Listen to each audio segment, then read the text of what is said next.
या देवी सर्वभूतेषु शक्तिरूपेण संस्थिता नमस्तस्यै नमस्तस्यै नमस्तस्यै नमो नमः. नवरात्रीची सुरुवात होते घटस्थापने. ते घटस्थापनेचं काय महत्त्व आहे? तर घटस्थापना याचा अर्थ महाराष्ट्रामध्ये जी आहे ती 3.5 शक्तिपीठ आहेत. कोल्हापूरची अंबाबाई आहे, माहूरगडची रेणुका देवी आहे, तुळजापूरची तुळजाभवानी आहे आणि अर्धशक्तिपीठ असं ज्याला मानलं जातं ती वणीची सप्तशृंगी देवी. आणि 9 दिवस काही जण उपास करतात किंवा चप्पल न घालता जाणवत. चाला अनवाणी एक खडा टोचू द्यात, उन्हाचा चटका लागू द्यात, लक्षात येईल नवरात्र आहे, देवी आहे. जे नकारात्मक विचार असतात ना ते दूर होतात आणि लक्ष तुमचं फक्त पायाकडे येतं. फक्त आर्थिक सुबत्ता नाही तर एक कम्फर्टेबल आयुष्य जगण्यासाठी मग कोणतं स्तोत्र म्हटलं पाहिजे? आणि याच्यासाठी जे म्हणायचं स्तोत्र आहे, याचं 10 रुपये इन्कम आहे, त्याला वाटतं आणि मला 100 रुपये मिळायला पाहिजे, 100 रुपये असेल, 1000 रुपये मिळायला पाहिजे. पण एक गोष्ट लक्षात ठेवायची की ही मूठ याच्यात जेवढं देवाने दिलेलं आहे तेवढं आपल्याला मिळतं. अंग हरे पुलकभूषणमाश्रयन्ती भृंगांगनैव मुकुलाभरणं तमालम. नवरात्रीत आवर्जून करायचा एक छान उपचार म्हणजे कुंकुमार्चन. एक असा मंत्र सांगा की प्रत्येक स्त्रीने तो म्हणावा. तुम्ही ना प्रत्येक वेळेला जे म्हणालात की लक्ष्मीबरोबर विष्णू पण येतो, तर विष्णू सहस्त्रनामाचे पण फायदे असतील ना? खूपच. म्हणजे विष्णू सहस्त्रनाम मी टॉनिक म्हणते त्याला. आपल्या आयुष्यातले जे जे प्रॉब्लेम आहेत त्या सगळ्याचा उल्लेख केलेला आहे. व्यवसाय व्यवस्थान संस्थान स्थान नोध्वा परर्द्वी परम स्पष्ट तुष्ट पुष्ट शुभेक्षण. तुम्हाला दर्शन घ्यायची इच्छा आहे, तुमच्याकडे तेवढे पैसे आहेत, तुमच्याकडे तेवढ्या सुट्ट्या आहेत, पण तुम्ही कुलदेवीलाच वर्षानुवर्ष गेला नाहीयेत, म्हणून ती इच्छा पूर्ण होत नाही. आणि ज्यांनी कुलदेवीत माहीत नाही त्यांनी काय करावं? नमस्कार. आज आपल्याकडे खास पाहुणे आले आहेत. निरूपणकार प्रज्ञाताई पंडित. नवरात्रीमध्ये देवीची उपासना कशी करावी, कोणते विधी पाळावेत, श्रीसूक्त, महिषासुरमर्दिनी, सप्तशती यांचं पठण केल्याने कोणतं फळ मिळतं आणि त्याचबरोबर मनोबल कसं वाढवावं, लग्न जुळवायचं असेल आणि लग्नामधलं प्रेम टिकवण्यासाठी नक्की कुठली स्तोत्र म्हणावीत, श्लोक म्हणावेत याचं त्यांनी सुंदर विवेचन केलं. हा एपिसोड अगदी शेवटपर्यंत बघा आणि सबस्क्राईब करायला विसरू नका. हो, आणि आम्ही आता एक सर्व काहीचं क्लिप्स चॅनलसुद्धा सुरू केलं आहे, त्यालासुद्धा सबस्क्राईब करा. तर मग चला बघूया आता आज आपल्याला प्रज्ञाताई सांगतायत नवरात्रीचं आणि देवीच्या पूजेचं महात्म्य.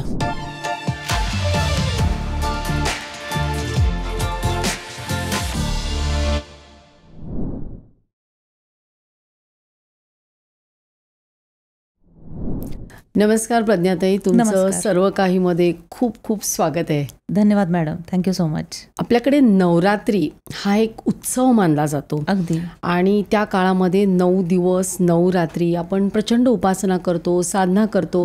प्रत्येकजण आपल्याला जमेल त्याप्रमाणे करतं. तर या 9 रात्री आणि 9 दिवसांचं काय महत्त्व आहे? नक्कीच खूप चांगला प्रश्न विचारलात. कारण आता नवरात्र येते, गणेशोत्सव झाला, गणपतीला आपण फार जड अंतःकरणाने निरोप देतो, पण थोडी मनात कुठेतरी आशा असते की देवी येणार आहे, त्यामुळे देव गेले तरी देवीच्या रूपात पुन्हा देवी आपल्या आजूबाजूला असणारच आहे. त्यामुळे या मनस्थितीत असताना हा जो विषय तुम्ही काढलात हा खूप छान विषय आहे. बघा, याचं उत्तर देताना आपल्याला पूर्ण या नवरात्रीची पार्श्वभूमी लक्षात घेणं गरजेचं आहे. नवरात्री हे अश्विन शुद्ध पक्षी अंबा बैसली सिंहासनी हो, म्हणजे मराठी महिन्यांप्रमाणे अश्विन महिन्यामध्ये देवीचं आपल्याकडे आगमन होतं. आता आपल्याकडे नवरात्री पण आहेत, एक शारदीय नवरात्र आहे आणि एक चैत्र नवरात्र आहे. शारदीय नवरात्रीचं महत्त्व अशासाठी कारण 9 दिवस आपल्याकडे फक्त सार्वजनिकच नाही तर कौटुंबिक स्तरावरही आपण नवरात्र उत्सव साजरा करतो. कधी येतो हा नवरात्र उत्सव? चातुर्मासात येतो. चातुर्मासातला हा एक महिना अश्विन महिना.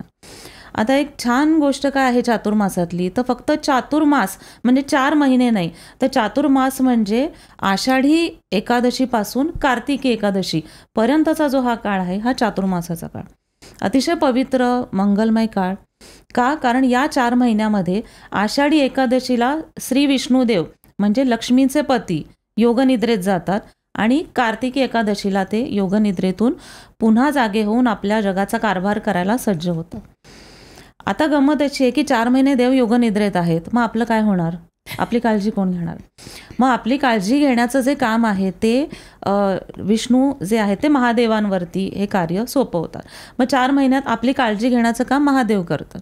म्हणून 4 महिन्यामधला जो श्रावणाचा काळ आहे, आपण श्रावणी सोमवार करतो किंवा 16 सोमवार, मग शंकराची उपासना, मग आत्ता म्हटलं त्याप्रमाणे गणेशाची उपासना करतो. गणपती म्हणजे शंकरपुत्र. त्याच्यानंतर येतो नवरात्रीचा काळ, की नवरात्रीमध्ये पार्वतीची उपासना. हा जो आपण उल्लेख केला की 9 दिवस 9 रात्री 9 देवींची रूपं, ज्याच्यामध्ये शैलपुत्री, ब्रह्मचारिणी, कुष्मांडा, यानंतर महागौरी, महाकाली, ही जी सगळी रूपं आहेत ही पार्वतीची रूपं आहेत. या पार्वतीच्या रूपांचं आपण स्मरण करतो. म्हणजे अगदी आजच्या कॉर्पोरेट लँग्वेजमध्ये बोलायचं झालं तर श्री विष्णूंनी हा सगळा हँडओव्हर दिलेला आहे महादेवांकडे आणि पूर्ण महादेवाचं कुटुंब जे आहे ते आपल्या सगळ्यांचा सांभाळ करतं. आणि मग या नवरात्रीच्या काळामध्ये अखंड दिवस रात्र अनेक ज्या रीतीभाती परंपरा आहेत, त्यातली एक परंपरा म्हणजे अखंड दिवा लावला जातो. देवीच्या मंदिरात असेल किंवा आपल्याकडे ज्यांच्याकडे घटस्थापना आहे. का? कारण 9 दिवस 9 रात्र अखंड दीप प्रज्वलन करून आपण देवीला आपल्याकडे आमंत्रित करतो. जसं कोणी आलं की आपण लाईट लावतो ना, त्याप्रमाणे दिवा कायम प्रज्वलित असतो. कारण या नवरात्रीमध्ये देवी तत्व पृथ्वीवरती जागृत असतं. मग कुठलं देवी तत्व? देवीची अनेक रूपं आहेत. त्यातलं एक म्हणजे पार्वतीची ही 9 रूपं. आणि मग हे देवी तत्व जागृत आहे, ती शक्ती आपल्यामध्ये यावी यासाठी नवरात्रीची उपासना. बरं, शक्ती म्हणजे कुठली शक्ती? आपल्याला अनेक कामं या आयुष्यात करायची आहेत. मग त्यासाठी आपल्याला शारीरिक शक्ती लागते, त्यासाठी आपल्याला मानसिक शक्ती लागते आणि बौद्धिक शक्ती लागते. मग ही सगळी शक्ती कुठून मिळेल आपल्याला? कुठल्या दुकानात औषधाने मिळेल का? नाही मिळणार. तुमच्याकडे कितीही पैसे असले किंवा तुमच्याकडे कितीही आत्मविश्वास असला तरी एवढा सगळा जो आपल्याला कारभार आपल्या आयुष्याचा करायचा, खूप जबाबदाऱ्या, खूप गोष्टी, खूप कर्तव्य पार पाडत असतो आणि डे इन डे आउट तुम्हाला एवढी शक्ती लागते. ही सगळी शक्ती मिळवण्याचं काम कळत नकळत प्रत्यक्ष अप्रत्यक्षपणे नवरात्रीमध्ये होतं. भले तुम्ही त्या नवरात्रीमध्ये पार्टिसिपेट करा किंवा नका करू, पण तुमच्या आजूबाजूला ते रंग असतात, तुमच्या आजूबाजूला देवीची रूपं असतात. सार्वजनिक नवरात्रोत्सव मंडळामध्ये जे कार्यक्रम केले जातात, तर हे संपूर्ण सकारात्मकता, पॉझिटिव्हिटी ही आपल्या आजूबाजूला असते.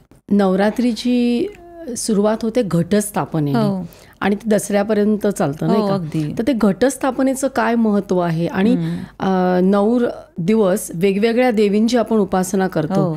म्हणजे कात्यायनी आहे, महागौरी आहे. तर या साधनेचं, या उपासनेचं काय महत्व आहे?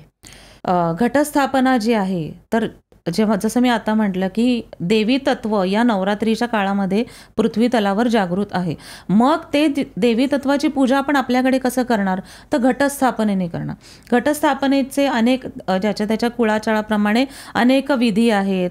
त्यानंतर त्या पूजा करण्याच्या वेगवेगळ्या पद्धती आहेत. काही घरांमध्ये आपण धान्य पेरतो, काही घरांमध्ये कलश आणि श्रीफळावरती घटस्थापना होते. तर घटस्थापना याचा अर्थ की मांगल्य, कल्याण आणि ज्या ज्या चांगल्या गोष्टी आहेत त्या माझ्या घरी याव्यात, याच्यासाठी ती घटस्थापना. घट म्हणजे घडा, घट म्हणजे कलश, त्याची आपण स्थापना करतो.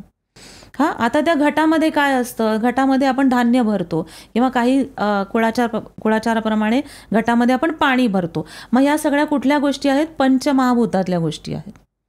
आपल्याला जगण्यासाठी पाणी लागतं, आपल्याला जगण्यासाठी जमीन म्हणजे माती लागते, कारण त्यातनंच जे अन्नधान्य येतं ते आपण ग्रहण करतो. आपल्याला जगण्यासाठी वायू लागतो म्हणजे प्राणवायू. मग या सगळ्या गोष्टींची, पंचमहाभूतांची पूजा आपल्याकडून व्हावी याच्यासाठी ही घटस्थापना. मग जसं मी म्हटलं की आपल्या कुळाचाराप्रमाणे आपण एक तर धान्य जरी पेरलं तरी पहिल्या दिवशी बघा, एरवी तुम्ही लक्ष देणार नाही, पण घटस्थापनेच्या पहिल्या दिवशी फक्त बियाणं आपण त्या मातीमध्ये रुजवलेली असतात आणि जेव्हा विसर्जनाची वेळ येते तेव्हा किती छान अगदी ती रोपं फुललेली बघून आपल्याला किती छान वाटतं. मग हे काय झाली? आपली कृतज्ञता झाली, आपली निसर्गाप्रती, देवाप्रती कृतज्ञता. आणि दुसरं, घटस्थापनेच्या या पूर्ण प्रोसिजर मागचं एक कॉन्सेप्ट काय आहे की भरभराट होणे. तुम्ही चांगलं रोवलत तर त्याचं चांगलं फळ मिळेल, ही त्यामागची आजच्या काळात आजच्या पिढीला समजेल अशा पद्धतीची भावना. आणि घटस्थापना ही म्हणजे अनेक घरी, म्हणजे ही मराठीच नाही तर जगाच्या पाठीवर जिथे जिथे हिंदू धर्मीय आहे तिथे त्या प्रमाणे त्यांच्याकडे ज्या ज्या गोष्टींची उपलब्धता आहे त्या गोष्टींप्रमाणे घटस्थापना करत असतात. ते 9 दिवस मग आता वेगवेगळ्या देवींची आपण उपासना करतो, हो. साधना करतो, हो. त्याचं काय महत्व आहे? शक्तीची देवता आहे देवी माता आपली, शारीरिक मानसिक बौद्धिक शक्ती. मग या ज्या देवींची नावं आहेत आपली, शैलपुत्री म्हणजे हिमालयाची पुत्री. पार्वतीचीच ही सगळी रूपं आहेत. पार्वती हिमालयाची कन्या. पार्वतीचं जे मूळ रूप होतं ते सतीच्या रूपात पार्वती जन्माला आली होती. आणि मग जेव्हा महादेवांशीच लग्न करायचं याच्यासाठी तिने स्वतःला यज्ञामध्ये स्वतःची आहुती दिली. आणि मग महादेवांपर्यंत तिचं प्रेम जेव्हा पोहोचलं त्यावेळी त्याने तांडव नृत्य सुरू केलं अशी आपल्याकडे आख्यायिका सांगितली जाते. आणि मग ते तांडव नृत्य करून संपूर्ण जगाचा संहार होऊ नये याच्यासाठी विष्णूंनी मग पुढे येऊन विष्णूंनी शंकराला थांबवलं आणि त्यांना सांगितलं की पुढच्या जन्मी पार्वती तुझी पत्नी होईल. तर ही आख्यायिका आहे. आणि मग पुढच्या जन्मी शैलपुत्री, शैल म्हणजे हिमनक, गड, किल्ला या अर्थाने. मग हिमालयाची पुत्री म्हणून पार्वतीने जन्म घेतला. मग पहिला दिवस जो आहे तो शैलपुत्री. याच्यातून आपल्याला काय शक्ती मिळते किंवा याच्यातून आपण काय शिकतो की मनापासून ज्याची भक्ती तुम्ही कराल ती गोष्ट तुम्हाला मिळेल. कुष्मांडा म्हणजे हे पूर्ण विश्व जिने निर्माण केलं. मग स्त्री काय आहे? स्त्री ही निर्मातीच आहे. तिच्यामुळे पुढची पिढी तयार होते, तिच्यामुळे पुढची पिढी घडते. महागौरी म्हणजे कुठलीही स्त्री त्या स्त्रीच्या एका रूपामध्ये अनेक रूपं अनेक शक्ती दडलेल्या असतात. म्हणजे कधी ती अगदी चंद्रासारखी शीतल असते, कधी ती सूर्यासारखी उग्र असते, तेजस्वी असते. तुम्हाला तुमचं घर चालवायचं असेल तर फक्त असं स्मितहास्य ठेवून दिवसभर राहिला तर घर चालेल का? शिस्त लागेल का घराला? नाही. मग आई म्हणून, ताई म्हणून, बहीण म्हणून, पत्नी म्हणून तुम्हाला ही सगळी रूपं दाखवायला लागतात जी देवीमध्ये आहेत. महागौरी, महाकाली, सिद्धिदात्री, कुष्मांडा, शैलपुत्री या सगळ्या रूपातून आपल्याला ती शक्ती मिळते की या सगळ्या जबाबदाऱ्या पार पाडण्यासाठी कधी तुम्हाला चंद्रासारखं शीतल व्हावं लागतं, कधी सूर्यासारखं उग्र राहावं लागतं. जसं देवीने दैत्यांचा संहार केला तसं तुमच्या घरादारावरती जर कोणी वाईट दृष्टी, वाईट नजर जर दाखवली तर तेव्हा तुमच्याकडे तो आत्मविश्वास हवा. आणि मग तो आत्मविश्वास कसा मिळवणार? तर या देवीच्या 9 रूपातून मिळणार. आणि मग अनेक प्रकारे आपण या नवरात्रीमध्ये पूजा करतो. जसं आता बघा, पूर्वीच्या काळी आपण अनेक कथा कादंबऱ्या गोष्टींमधून ऐकले की अनेक वर्ष तप केली जायची. आता तुम्ही सांगा की आत्ताच्या काळात आपण कुठे तप करायला जाणार? शक्य नाही ना. आणि आता आपण इतके कम्फर्ट झोनमध्ये असतो की जसं त्या दिवशी पण आपण जस्ट बोलता बोलता मी तुम्हाला म्हटलं की ट्रॅफिकमध्ये अडकलो आपण तरी आपण अस्वस्थ होतो.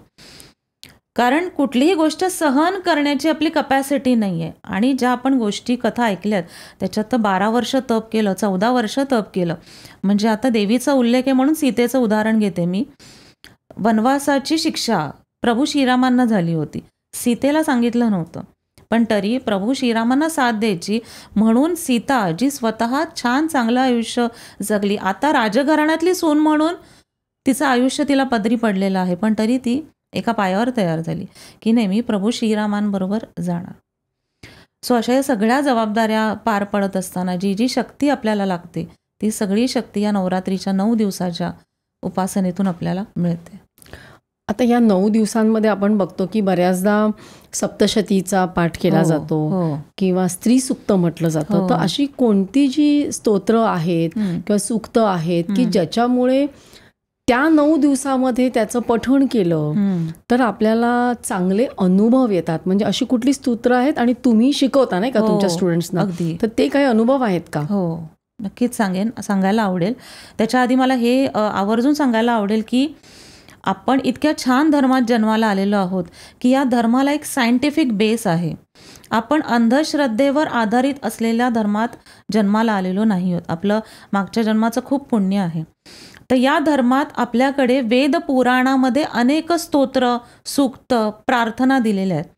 जसं शाळेत असताना आपण स्टडी मटेरियल वापरायचो ना, गाईड हवं मला सगळी पुस्तकं हवी, मला तो व्यवसाय हवा सोडवायला.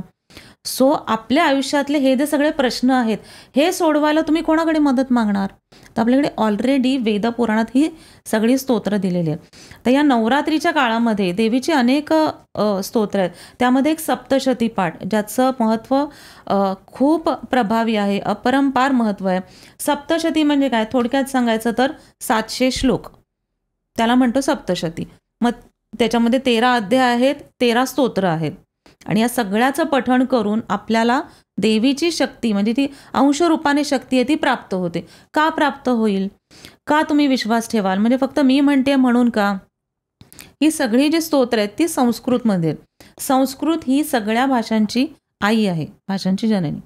हे सगळे संस्कृत शब्द, श्लोक जेव्हा तुम्ही म्हणता त्यावेळेला पूर्ण तुमची शरीरातली शक्ती वापरली जाते. या देवी सर्वभूतेषु शक्तिरूपेण संस्थिता नमस्तस्यै नमस्तस्यै नमस्तस्यै नमो नमः. हा देवी सूक्तातला श्लोक आहे. पण जेव्हा तुम्ही हे सगळे श्लोक म्हणा तर नमस्तस्यै हा शब्द एक म्हणून बघा, हा पटकन म्हटला जात नाही. तो नमस्तस्यै, यम हा सगळा उच्चार यायला हवा तो. सो जेव्हा हे सगळे स्तोत्र म्हणता, सप्तशती पाठ, देवी सूक्त, श्री सूक्त, हे जेव्हा सगळे श्लोक म्हणता, 2 गोष्टी होतात. एक तर तुमच्या शरीरातले सगळे अवयव वापरले जातात. म्हणजे काही श्लोक म्हणताना पोटातले अवयव वापरले जातात. जिथे जिथे विसर्ग आहे ते शब्द तुम्ही सहज म्हणूच शकत नाही, तो एक थ्रो लागतो. ती एक एनर्जी थ्रो असतो, तो वापरला जातो. सो त्या पद्धतीने फायदा होतो की पूर्ण शरीरातली शक्ती, ऊर्जा वापरली जाते. आणि दुसरी एक साधी गोष्ट, साध्या भाषेत सांगायचं तर जसं मी आले आणि त्याच्यानंतर तुम्ही माझी छान अवभगत केली, आदर सत्कार केला, तुम्ही म्हटलं की पाणी हवं का, चहा हवाय का, बरोबर कम्फर्टेबल आहात ना, तीच गोष्ट, तीच भावना आपण देवाला म्हणतो, आपण देवीला म्हणतो, पण ती संस्कृतमध्ये. श्री सूक्ताचं उदाहरण घेतलं तर हिरण्यवर्णाम हरिणीम सुवर्ण रजतस्त्रजाम चंद्राम हिरणमयीम लक्ष्मीम जातवेदोम आवह. काय म्हणताय तुम्ही देवीला याच्यात? देवी तू किती छान दिसतेस, किती सुंदर दिसतेस तू. हिरण्य प्राकाराम आर्द्राम ज्वलंतीम तृप्ताम तर्पयंतीम. या सगळ्या श्लोकात तुम्ही सुरुवातीला चक्क देवीला म्हणताय की देवी अगं तू किती छान, म्हणजे तुझे दागिने किती सुंदर आहेत, सोन्यासारखी झळाळणारी तुझी कांती आहे, किती छान, ये तू ताम आवह, ये तू माझ्या घरी बस. किती सुंदर भावना आहे ही. पण ही लोकांपर्यंत पोहोचत नाही. हे का नाही पोहोचत?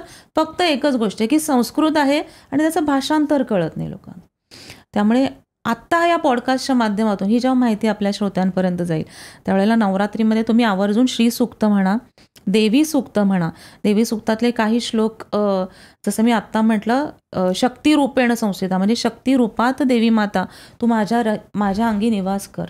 अन्नपूर्णा स्तोत्र ते आपण म्हणूयात या नवरात्रीमध्ये, कारण अन्नपूर्णा देवीचा आशीर्वाद रोज हवा. रोज म्हणजे जन्माला आल्यापासून शेवटच्या श्वासापर्यंत एक गोष्ट आपल्याला रोज लागणार आहे. सो अन्नपूर्णेचा आशीर्वाद. कनकधारा स्तोत्र आहे आर्थिक स्थैर्यासाठी, आर्थिक उन्नतीसाठी. कनक म्हणजे काय? सोनं. मग सोन्याची धारा म्हणजे सोनं माझ्याकडे वाहत येऊ दे, म्हणजे आर्थिक उन्नती असू दे, याच्यासाठी कनकधारा स्तोत्र. पार्वती स्तोत्र. प्रत्येक घरामध्ये मला वाटतं आजकाल एक तरी उदाहरण असेल की लग्न जुळत नाही वेळेवरती, अशी एक सामाजिक समस्या आजकाल झालेली आहे. तर त्यासाठी आपल्या शास्त्रात दिलेले पार्वती स्तोत्र म्हणा. खूप वाद होतात घराघरामध्ये, म्हणजे सोडायचं नाही आहे पण दुश्मन असल्यासारखे वागतात घरातले. मग त्याच्यासाठी राधा स्तोत्र, राधा अष्टक. सो अशी अनेक स्तोत्र आहेत की ज्याचं पठण करावं तुमच्याच पुढच्या आयुष्यात. आणि असं नाही की तुम्ही आज एकदा म्हटल्यानंतर तुम्ही तर रोज म्हणायला हवं, असं नाही आहे. तुम्हाला जसं शक्य होईल, जेव्हा शक्य होईल तेव्हा म्हणा, पण निदान त्या ग्रंथाला, त्या स्तोत्राला तुमच्या आयुष्यात स्थान द्या. एकदा तुम्ही म्हणायला सुरुवात केल्यानंतर त्याची सवय होईल, गोडी होईल आणि त्याचे प्रभावही मिळतील. आता या 9 दिवसामध्ये तुम्ही सांगितलं सप्तशती म्हणावी, दुर्गा कवच किंवा स्त्री सुक्त म्हणावं, तर तुम्ही अशी काही आपल्या प्रेक्षकांना म्हणून दाखवाल का? स्तोत्र म्हणा, श्लोक म्हणा, आणि त्याचा एखादा आलेला अनुभव, म्हणजे तुम्ही आता शिकवता म्हणजे पठण केल्याने आलेला अनुभव, किंवा त्याचं काय लोकांना हल्ली त्याच्यामुळे काय होतं हो. हे सुद्धा हवं असतं. अगदी हो. कारण हे मी म्हटलं आणि मला काय मिळेल Exactly, ह्याच्यामध्ये पण madam. इंटरेस्ट हो. तर तुम्ही ते जरा सांगा ना आपल्या हो, प्रेक्षकांना नक्कीच, म्हणून नक्की- दाखवा. नक्कीच. नाही, हा खरं स्वाभाविक भाग झाला, कारण आपण ज्या आता तांत्रिक युगात राहतोय, तर काहीतरी मिळाल्याशिवाय आपण काहीतरी करत नाही. आणि मला सांगायला आवडेल की मागच्या काही वर्षात हा जो मी वसा घेतलेला आहे प्रचार प्रसार करण्याचा स्तोत्राचा, तर जी स्तोत्र आपण म्हणायला सांगतो माझ्या कन्सल्टेशनमध्ये, ती स्तोत्र ते पर्टिक्युलर दिवस म्हटल्यानंतर त्याचे अनुभव आल्याचे सगळ्यांनीच पॉझिटिव्ह फीडबॅक दिलेले आहेत. म्हणजे उदाहरण फक्त मी सांगते की मध्ये एका गृहस्थांचा कॉल आला. त्यांनी सांगितलं की मी खूप आधीपासून ड्रायव्हिंग करतो, म्हणजे 20-21 वर्षाचा असताना मला लायसन मिळालं आणि तेव्हापासून मी 4 व्हीलर ड्रायव्हिंग करतो.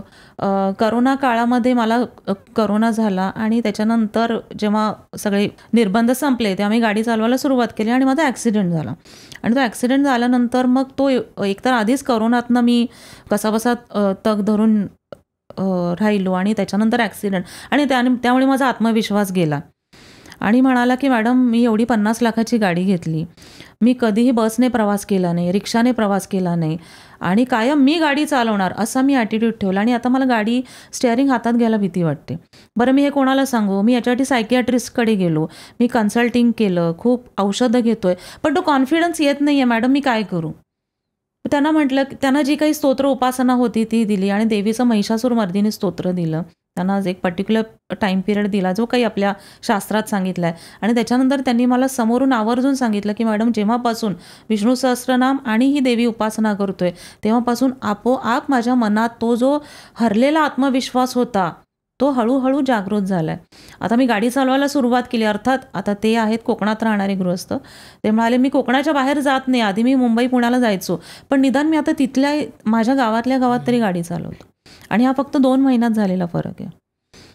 तर असं हे ललिता सहस्रनामाच्याच इतकं तोडीचं स्तोत्र महिषासूर मर्दिनी, ते आपण थोडंसं श्लोक हा, बघूया. म्हणून दाखवा.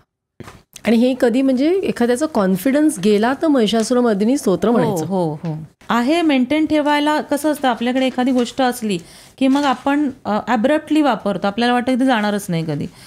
त्यामुळे आत्मविश्वास असताना त्याची किंमत नसते, गेली की मग आपल्याला वाटतं की अरे मी आधी करायचो आता नाही करत. हा, सुरुवात करते. ऐगिरी नंदिनी नंदित मेदिनी विश्वविनोदिनी नंदनुते गिरिवर विंध्य शिरोदिनी वासिनी विष्णू विलासिनी जिष्णुनुते. असं हे मोठं स्तोत्र आहे, त्याच्यातले मी काही कडवे घेतली. हे म्हणत असतानाच तुम्हाला जाणवेल की तुमच्यात इतके व्हायब्रेशन्स तयार होतात. आता संस्कृत आहे, थोडं म्हणायला जड पडतं, जमलं तर शिकून घ्या किंवा पठण श्रवण करत करा. पण एक एक अक्षर उच्चारत जेव्हा तुम्ही हे म्हणता तेव्हा आपोआप तुमच्यामध्ये जी जागृत नसलेली सुप्तावस्थेत असलेली जी शक्ती आहे ती पुन्हा जागृत होते. मगाशी तुम्ही म्हणालात ना आर्थिक सुबत्तेसाठी, हो, बरोबर. ते कुठलं स्तोत्र आहे? कोणीही कुठल्याही लेवलला असलं तरी प्रत्येकाला असं वाटतं, म्हणजे ज्याचं 10 रुपये इन्कम आहे त्याला वाटतं अरे मला 100 रुपये मिळायला पाहिजे, 100 रुपये असेल 1000 रुपये मिळायला पाहिजेत. सो आर्थिक उन्नती प्रत्येकालाच अपेक्षित असते. पण एक गोष्ट लक्षात ठेवायची की ही मूठ, याच्यात जेवढं देवाने दिलेलं आहे तेवढं आपल्याला मिळणार, पण तेवढं मिळालंच पाहिजे, हा पण ॲटिट्यूड हवा की मुठीत जेवढं मावेल तेवढं देऊन आपल्याला देव जन्माला घालतो. पण काय होतं की आपल्या आजूबाजूला नकारात्मक शक्ती असतात, आपला कॉन्फिडन्स कमी झालेला असतो, आणि मग या सगळ्या गोष्टीमुळे जी तुमची पहुंच आहे, जी तुमची रेंज आहे, जी तुमची कपॅसिटी आहे, जी तुमची एफिशियन्सी आहे ती तुम्ही वापरत नाही. मग ती वापरायची, आणि मग जे आजूबाजूचे ऑब्स्टॅकल्स असतात ते दूर व्हावे त्याच्यासाठी कनकधारा स्तोत्र, कनक म्हणजे सोनं, की म्हणजे धन धान्य सुबत्ता, त्याच्यानंतर पैशाच्या फॉर्मॅटमध्ये ज्या तुम्हाला हव्या असणाऱ्या ज्या कम्फर्टेबल गोष्टी आहेत त्या तुमच्याकडे याव्यात, ह्याच्यासाठी स्तोत्र कनकधारा स्तोत्र. कनकधारा स्तोत्र मोठं आहे, त्यातल्या काही ओळी आपल्या प्रेक्षकांसाठी. अंग हरे पुलकभूषणमाश्रयन्ती भृंगांगनैव मुकुलाभरणं तमालम. असं कनकधारा स्तोत्र. या कनकधारा स्तोत्रात पण आपण देवीला आवाहन करतो, देवीला सांगतो की ये माझ्या घरी निवास कर, आणि माझ्या आयुष्यातल्या आजूबाजूच्या ज्या नकारात्मक गोष्टी आहेत त्या गोष्टी तू दूर कर. आणि जसं अन्नपूर्णा स्तोत्रामध्ये फक्त अन्नाचा आपल्याकडे येवा असू दे किंवा अन्नाबद्दलची ददात नसू दे, ही प्रार्थना. Kanakdhara Stotra especially dedicated to only financial prosperity.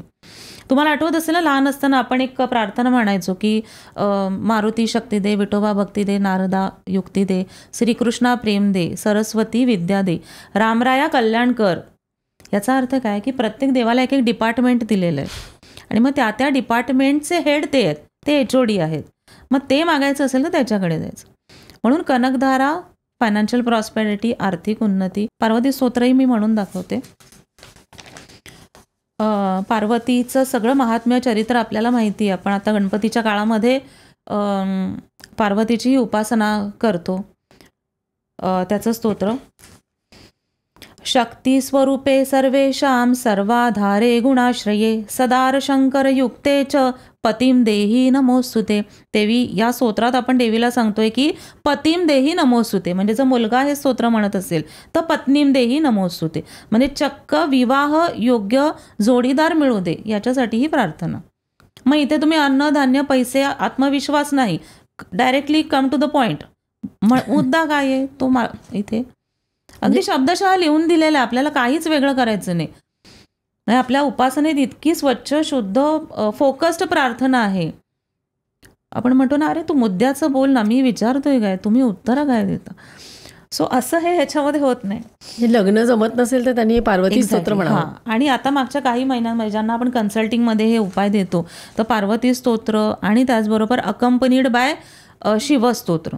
एक नियम लक्षात ठेवायचा की देवीची उपासना करताना, म्हणजे लक्ष्मीची उपासना करताना विष्णूंचं स्मरण करायचं, विष्णूंचं स्तोत्र मंत्र पठण करायचं आणि विष्णूंचं स्मरण पठण करताना लक्ष्मीचं स्मरण करायचं. त्याचप्रमाणे पार्वतीची उपासना करताना शंकराला आठवायचं. आपण थोड्या वेळाने मार्गशीर्षातला उल्लेख करणार, त्याच्यावेळी मी आवर्जून सांगेनच. दुसरा श्लोक: सृष्टिस्थित्यंतरूपेण सृष्टिस्थित्यंतरूपिणी सृष्टिस्थित्यंत बीजानां बीजरूपे नमोस्तुते. आलं लक्षात? स्तोत्रातच दिलेलं आहे की पतिम देही नमोस्तुते, पत्नीम देही नमोस्तुते. सर्व सृष्टी स्थिते देवी, सृष्टी देवी माते तू निर्माण केली आहेस, सृष्टीच्या अंतापर्यंत तू राहणार आहेस. मला ही सृष्टी निर्माण करायची आहे, मला ही पुढची पिढी निर्माण करायची आहे, मला जोडीदार दे. Directly come to the point. So पार्वतीची उपासना म्हणजे वैवाहिक ज्या काही अडचणी आहेत, लग्न झालं आहे पण पुढेही काही प्रॉब्लेम आहेत, मग अशा वेळी नक्की हे स्तोत्र उपयोगी पडतं. बरं, मग आता लग्न झालं आहे, मग आता लग्न झाल्यानंतर पुढे प्रेम टिकवायला हवं ना, मग त्याच्यासाठी आपल्याकडे पुन्हा स्तोत्र आहे. बरं, आता जसं नवरात्री येते ना, तर नवरात्री पार्वतीची उपासना, तसं आत्ताच 2-3 दिवसापूर्वी, म्हणजे आता पॉडकास्ट कधी रिलीज होईल आपला, तर त्याला 8-1 दिवस होऊन गेले असेल, राधा अष्टमी झाली. पण आपल्याकडे फार कोणाला राधा अष्टमी माहीत नाही की कृष्ण जन्म आपण साजरा करतो, पण राधेचं काय है ना. राधेचं स्तोत्र एक म्हणते आणि मग त्याच्यानंतर राधेबद्दल प्रेम टिकावं म्हणून का? हां, प्रेम टिकावं म्हणून राधेचं मंत्र म्हणायचं. राधेची पण एक आख्यायिका आहे, तेही मला सांगायला आवडेल. कृष्णाराध्यां जगत्सेव्यां जगद्गुरु जगत्प्रसूं नमामि मातरं राधां कृष्णाराधन तत्पराम. म्हणजे मेंटेनन्स, मॅरेज मेंटेनन्स. हो, कुठल्याही नात्यामध्ये प्रेम हवं. आई वडील, मुलं आहेत, मी सांगितलेलं का तुम्हाला हे करायला, का केलं, असं जे आई वडील मुलांमध्येही संभाषण आहे प्रत्येक नातं, तर त्या नात्यामध्ये प्रेम टिकावं ह्याच्यासाठी राधेचं स्तोत्र. आणि एक चांगलं आयुष्य म्हणजे फक्त आर्थिक सुबत्ता नाही, तर एक कम्फर्टेबल आयुष्य जगण्यासाठी मग कोणतं स्तोत्र म्हटलं पाहिजे? त्याच्यासाठी एक श्री सूक्त नावाचं स्तोत्र आहे आणि त्याचे काही श्लोक घेते आणि ते श्लोक म्हणताना काही चुका लोक करतात, तर ते मी सांगते. हिरण्यवर्णां हरिणीं सुवर्ण रजतस्रजां चंद्रां हिरणमयीं लक्ष्मीं जातवेदो म आवह. या श्लोकात तुम्ही देवीला सांगताय, देवी माते ये माझ्या घरी ये आणि निवास कर. आता गामश्वम पुरुषानम हे ऐकलं ना तुम्ही, याच्यात तुम्ही काय मागितलंय? गाम म्हणजे गाय, अश्व म्हणजे वाहन, पुरुषानहम म्हणजे चांगले नातेवाईक, मित्र. मग आता मला लोक म्हणतात की मॅडम आता या स्तोत्रात दिले गामश्वम, गायी ठेवणार कुठे, घोडे ठेवणार कुठे? मागताय काय तुम्ही की गाय, घोडे आणि चांगली माणसं मिळू दे. चांगली माणसं ठीक आहे, गाय घोडे काय? तर आजच्या काळाला हे समर्पक कसं आहे, तर गाय मिळू दे म्हणजे दूध दुभतं व्यवस्थित असू दे, माझ्या घरी दूध दुभत्याची कधीही कमतरता नसू दे. अश्व म्हणजे आजच्या काळात वाहन. मला वाहन सुख मिळू दे, ह्याच्यासाठी प्रार्थना. दुसरं, ताम पद्मिनीं शरणं प्रपद्ये लक्ष्मीर्मे नश्यतां त्वां ऋणे उपैतुमा दैव सख कीर्तिश्च मणिना सह प्रादुर्भूतोऽस्मि राष्ट्रेऽस्मिन् कीर्तिं वृद्धिं ददातु मे क्षुत्पिपासामलां ज्येष्ठां अलक्ष्मी नाशयाम्यहम. इथे एक गोष्ट फक्त लक्षात ठेवायची सगळ्यांनी, ह्या दोन्ही ठिकाणी ना अलक्ष्मी असा उल्लेख आहे. माझ्या घरातली अलक्ष्मी नश्यतां त्वां ऋणे. अनेक अभ्यासक आपल्या विद्यार्थ्यांना शिकवताना ही गोष्ट स्पेसिफिकली सांगत नाही. मुलं, सदस्य, विद्यार्थी काय म्हणतात, लक्ष्मीर्मे नश्यतां त्वां ऋणे, म्हणजे माझ्या घरातली लक्ष्मी नष्ट होऊ दे. आपल्याला म्हणायचं अलक्ष्मी नश्यतां. अलक्ष्मी म्हणजे काय? अलक्ष्मी म्हणजे दरिद्रता, अलक्ष्मी म्हणजे नकारात्मकता, अलक्ष्मी म्हणजे धूळ माती, ही सगळी नष्ट होऊ दे. सो ही प्रार्थना श्री सूक्त म्हणताना तुम्ही ही प्रार्थना करताय की देवी माते ये, माझ्या घरी निवास कर, आणि तू एकटी नको येऊस, तू विष्णूंसह ये, आणि ज्या ज्या नकारात्मक गोष्टी आहेत त्या दूर जाऊ दे आणि शुभ गोष्टी येऊ दे. सध्या आपण बघतो की बऱ्याच जणांमध्ये ही मानसिक शांती गेलेली असते, एन्झायटी असते, डिप्रेशन असते, तर अशा वेळेला कुठलं स्तोत्र म्हणता येतं का? अँझायटी, डिप्रेशन आणि आत्मविश्वास या सगळ्यासाठीच महिषासुरमर्दिनी स्तोत्र आणि ललिता सहस्त्रनाम. ललिता सहस्त्रनामाचं महत्त्व अतिशय प्रभावी हे स्तोत्र आहे. जसं विष्णूंचं सहस्त्रनाम आहे तसं त्रिपुरा सुंदरी हे देवीचं रूप. नवरात्रीमध्ये ललिता पंचमी असते. ललिता पंचमी म्हणजे त्रिपुरा सुंदरी देवीचं रूप, आणि त्याची ही पंचमी तिथीला केली जाणारी पूजा, मग ललिता पंचमी. आणि मग त्याची ही 1000 नावं आहेत. या 1000 नावांमध्ये ही फक्त नामावली नाही, ही स्तोत्र म्हणजे काय? स्तुती, स्तवन. मग स्तोत्र स्तुती करत करत तुम्ही ही नावं घेता, आणि मग ही नावं घेताना त्या नावाचे सगळे गुण आपल्यामध्ये येतात, आणि मग तुमच्या मनातली, म्हणजे लहान मोठे कोणी असो, अँझायटी, भीती, डिप्रेशन हे दूर होतं. ह्याच्यावरूनच एक उदाहरण सांगते की एका ताईंचा कॉल आला.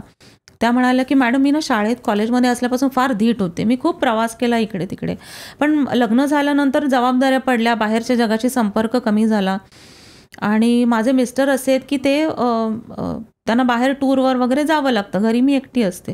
आता माझ्यातला आत्मविश्वास कमी झाला आहे. म्हणजे त्या म्हणाल्या की मला विमानाने प्रवास करायची भीती वाटते, मला असं वाटतं विमानात बसले विमान पडेल, ट्रेनने जायची भीती वाटते, मला असं वाटतं ट्रेनचा ॲक्सिडेंट होईल, आणि मग मी कुठे जाणंच बंद केलं. मला कायम आजूबाजूला माणसं लागतात, मला लाज वाटते सांगायला की मी 35 वर्षाची आणि मी एकटी नाही राहू शकत, मग मी काय करू? मग त्यांना मी हे स्तोत्र जेव्हा म्हणायला सांगितली की ललिता पंचमी येईल त्याच्या आधीच ललिता सहस्त्रनाम शिकून घ्या, तर तो शिकत असतानाच त्यांना अनुभव असा आला की आपोआप आत्मविश्वास वाढला. का आत्मविश्वास वाढला? तुम्ही किंवा सगळ्यांनी हे प्रश्न विचारायला हवेत. आपोआप म्हणजे जादू किंवा चमत्कार नाही, तुम्ही जे शब्द उच्चारता त्याची शक्ती तुमच्यात असते, ऑटोमॅटिक ती शक्ती तुमच्यात येते. पण प्रत्येकाला आता हे पठण करता येईल असं नाही, कारण ते संस्कृत आहे, थोडेसे उच्चार जड असतात. तर एक सिंपल, आता प्रेक्षकांच्या मनात विचार येऊ शकतो की मी नुसतंच यूट्यूबवर अवेलेबल आहे, ऐकलं तर चालेल का? त्यांनी तेवढाच इफेक्ट होईल का?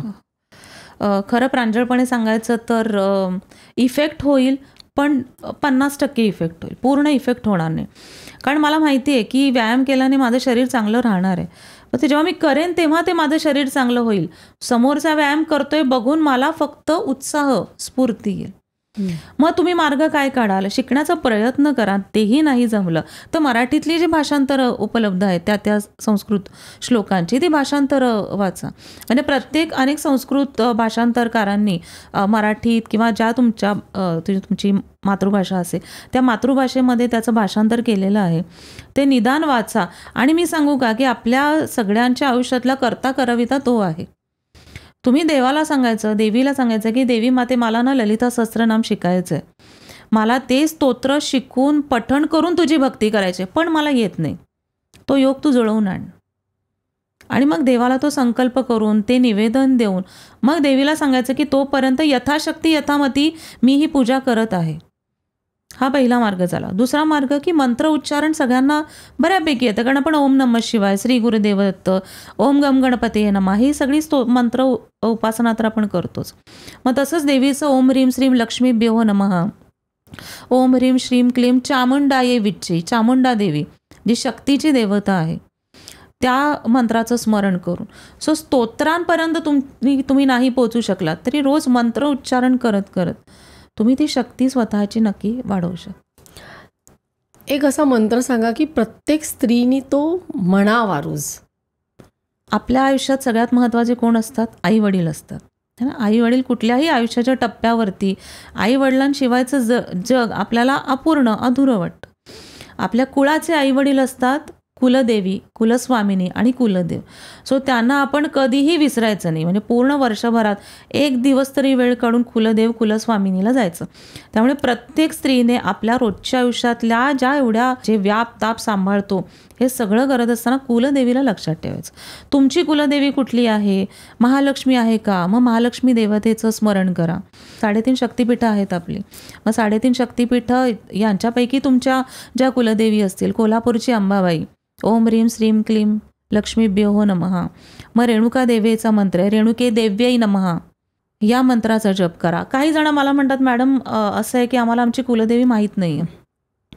मग ओम श्री कुलदेवताभ्यो नमः, ओम श्री कुलदेवताभ्यो नमः. देवी माते, माझ्या कुळाची जी तू देवी आहेस, जे तुझं रूप आहे, तुझ्या या रूपाला माझा नमस्कार असो. किती वेळा म्हणायचं? आता प्रत्येकाला ती माळ जपायला शक्य नाही ना. आपण धावपळीत इथे तिथे प्रवासात आपल्याला बोटं जी दिली ती मोजू शकतो आपण. मग 11, 21 ही संख्या आपल्याला बोटांवर मोजता येईल तेवढी मोजा. 11 वेळा म्हणा, 20 बोटं तर दिलेली आहेत आणि 2 आपलं मस्तक. सो इतकं मोजून तुम्ही 11 किंवा 21 वेळा तरी रोज तुमच्या कुलदेवीचा जप करा की ती उपासनाही आपल्याला उपयोगी पडते. आता आपण शक्तिपीठंबद्दल बोलूया, कारण तुम्ही म्हणालात ना शक्ती, देवी म्हणजे शक्ती आहे आणि असं म्हटलं जातं की शक्तिपीठमधूनच त्या शक्तीचा, त्या ऊर्जेचा, त्या एनर्जीचा उगम झाला. तर 108 शक्तिपीठं आहेत आणि त्यातली मला वाटतं महाराष्ट्रामध्ये 3.5 आहेत आणि काही पाण्याखाली वगैरे आहेत. तर त्याची काय आख्यायिका आहे आणि त्याचं महत्त्व काय आहे? सगळ्यांनी जावं का शक्तिपीठाला? देवीची एक खास गोष्ट जी प्रत्येकाने लक्षात घेणं गरजेचं आहे, देवी हे स्त्री रूप आहे तरी ती सगळ्यांना पुरून उरली. बरं, सगळ्यांना म्हणजे कोणाला? दैत्य रूपांना. आता जे पुराण काळामध्ये जे दैत्य, असुर, राक्षस होते ते अक्राळ विक्राळ स्वरूपातले होते. म्हणजे त्यांचे स्पेसिफिकेशन्स असे नव्हते की 2 हातच आहेत, 2 पायच आहेत. रावणाचा तो उल्लेख आपल्याला माहिती आहे, 10 तोंड. असे अक्राळ विक्राळ राक्षसांना देवीने त्यांना हरवून त्यांचा वध केला. आणि ही सगळ्या देवींच्या जी काही रूपं आहेत त्या सगळ्या देवींचं महात्म्य हेच आहे की अनेक राक्षसांचा पराभव देवीने केला. आता संपूर्ण जगभरात 108 शक्तिपीठ आहेत. जसं काही पाण्याखाली आहेत किंवा काही आणि भारताबाहेरही आहेत. म्हणजे काही उल्लेख करायचा झाला तर पाकिस्तान किंवा बांगलादेश इथेही आपली शक्तिपीठं आहेत. महाराष्ट्रामध्ये जी आहे ती 3.5 शक्तिपीठ आहेत. कोल्हापूरची अंबाबाई आहे, माहूरगडची रेणुका देवी आहे, तुळजापूरची तुळजाभवानी आहे आणि अर्धशक्तिपीठ असं ज्याला मानलं जातं ती वणीची सप्तशृंगी देवी आहे.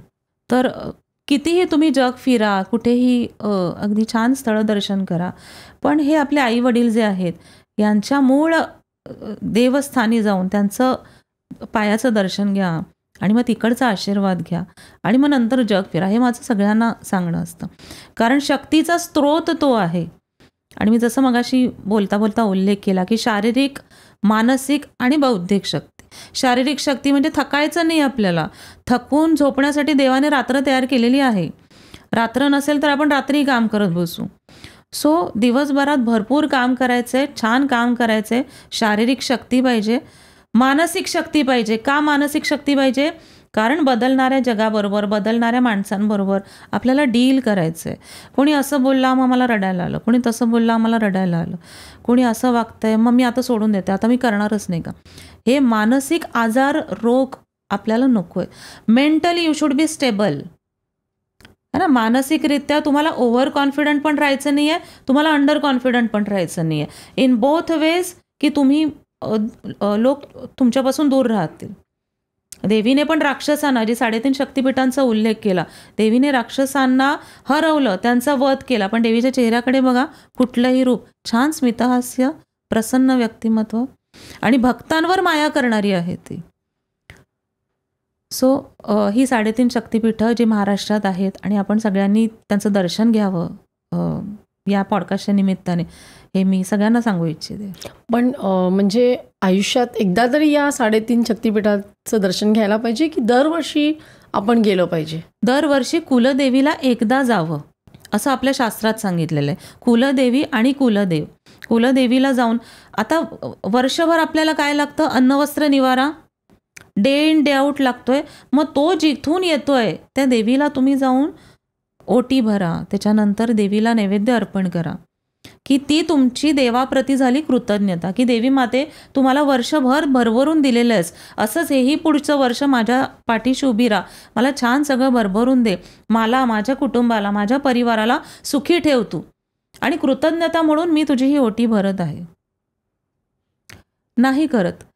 आणि मग मी हा प्रश्न अनेकांना विचारते की तुम्हाला कुठे जायची इच्छा आहे पुढच्या वर्षभरात, कुठल्या देवाला जायची इच्छा? मग लोक नावं सांगतात की मला इथे जायचं आहे, तिथे जायचं. कुलदेवीला गेला आहेत का? नाही गेलो. पण मला तिथे जायचं आहे, तिथे जायची इच्छा पूर्ण होत नाही आहे. का नाही पूर्ण होत?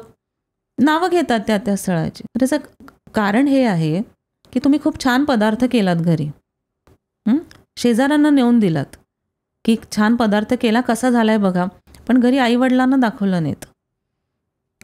सो तीच भावना, तीच कन्सेप्ट इथे आहे की तुम्हाला दर्शन घ्यायची इच्छा आहे, तुमच्याकडे तेवढे पैसे आहेत, तुमच्याकडे तेवढ्या सुट्ट्या आहेत किंवा वेळ आहे की तुम्ही जाऊन कुठल्या देवाचं दर्शन घ्या, पण तुम्ही कुलदेवीलाच वर्षानुवर्ष गेला नाही आहेत, म्हणून ती इच्छा पूर्ण होत नाही. सो 3.5 शक्तिपीठांपैकी जेव्हा तुम्हाला शक्य आहे तेव्हा दर्शन घेत राहा, पण कुलदेवीला वर्षातून एकदा जावं. वर्ष म्हणजे आपलं मराठी वर्ष या पद्धतीने आपण मोजतो, जानेवारी ते डिसेंबर नाही, चैत्र ते फाल्गुन या. आणि ज्यांनी कुलदेवीत माहीत नाही त्यांनी काय करावं? त्यांनी ग्रामदेवता, आपण जेव्हा घरी आवाहन करतो, प्राणप्रतिष्ठा करतो गणपती किंवा देवीची, त्यावेळेला पंचोपचार पूजा जेव्हा करतो तेव्हा ग्रामदेवतेला महत्त्व दिलं जातं. ग्रामदेवताभ्यो नमः. म्हणजे तुम्ही ज्या ठिकाणी राहता, ज्या शहरात राहता, तिथे तुमचं रक्षण कोण करतं? गावदेवी, ग्रामदेवता. मग ग्रामदेवतेचं दर्शन घ्यायचं. आणि बऱ्याच स्त्रियांना असा प्रश्न पडतो की लग्नापूर्वी माहेरची एक कुलदेवता असते आणि सासरची असते, तर त्यांनी काय करावं? आणि तुम्ही जे कुळ पुढे नेत आहात, आशीर्वाद तर एखाद्या स्त्रीला माहेरचा आणि सासरचा दोन्हीचा हवा असतो.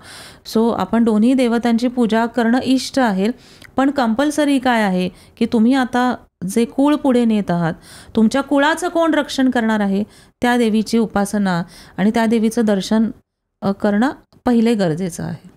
मग त्या कुलदेवतेबरोबरच एखादा कुलदेव पण असतो? प्रत्येकाला असतो. हो, प्रत्येक घराला आई वडील या रूपाने, आई म्हणजे कुलदेवी आणि वडील म्हणजे कुलदेव. मग खंडोबा आहेत काहींचे अजून ज्योतिर्लिंगांपैकी, जसं 3.5 शक्तिपीठं देवीची आहेत तसं देवाचं ज्योतिर्लिंग आहेत, 12 ज्योतिर्लिंग असे उल्लेख आहेत आपल्या शास्त्रात. मग तुमचे जे कुलदेव आहेत, जसं विष्णूंची रूपं आहेत ना, तसं नृसिंह महाराज हे विष्णूंचे अवतार आहेत, तर ते काहींचे कुलदेव आहेत.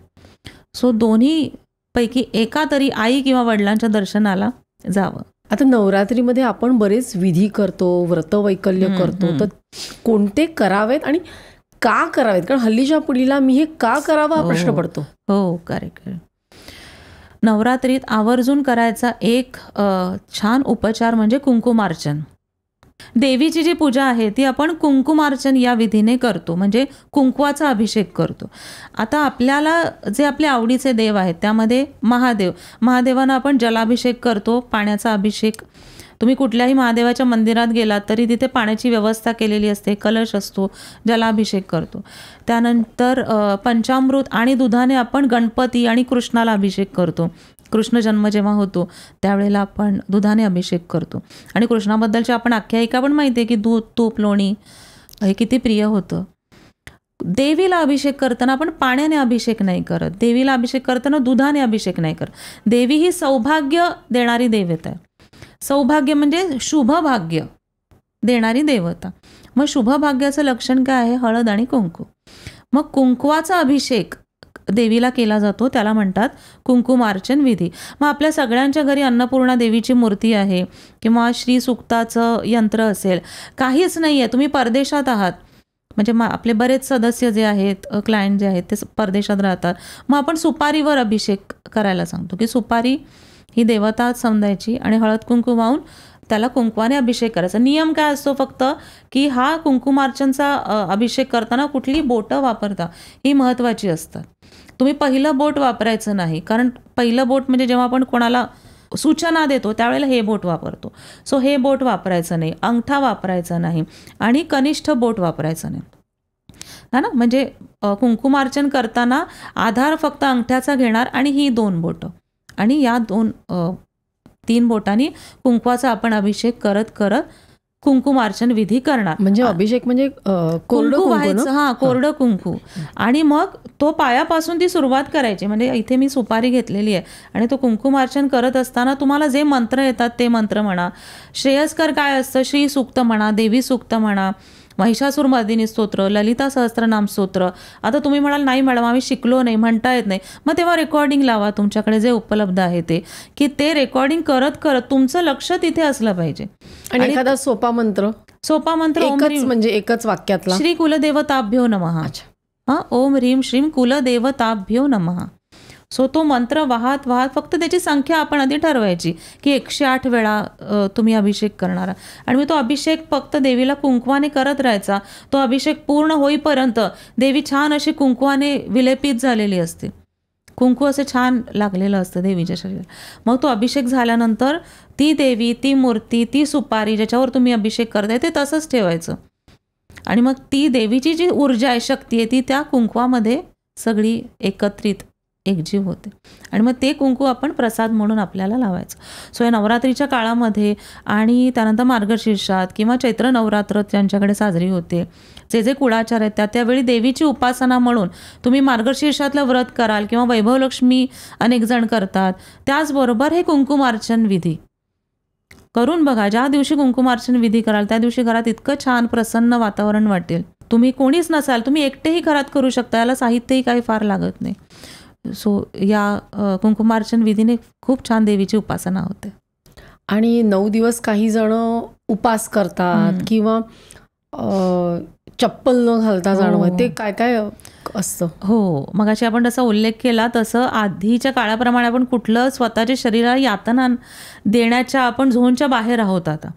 मग हे आपले मागच्या पिढीकडून आपल्याकडे आलेले संस्कार आहेत हे, की 9 दिवसात तुम्ही काय कराल, देवीपर्यंत कशी पोहोचवाल तुमची भक्ती, की देवी तुमच्या डोक्यात स्मरणात आहे हे कसं लक्षात ठेवाल. मग त्यातला एक म्हणजे की 9 दिवस अनवाणी चालायचं. चाला अनवाणी, एक खडा टोचू द्यात, उन्हाचा चटका लागू द्यात, लक्षात येईल नवरात्र आहे, देवी आहे, उपासना चालू आहे. जे नकारात्मक विचार असतात ना ते दूर होतात आणि लक्ष तुमचं फक्त पायाकडे जातं, भाजणाऱ्या पायांकडे जातं, दगड टोचलेले असतात तिथे जातं. सो 9 दिवस ही उपासना करा.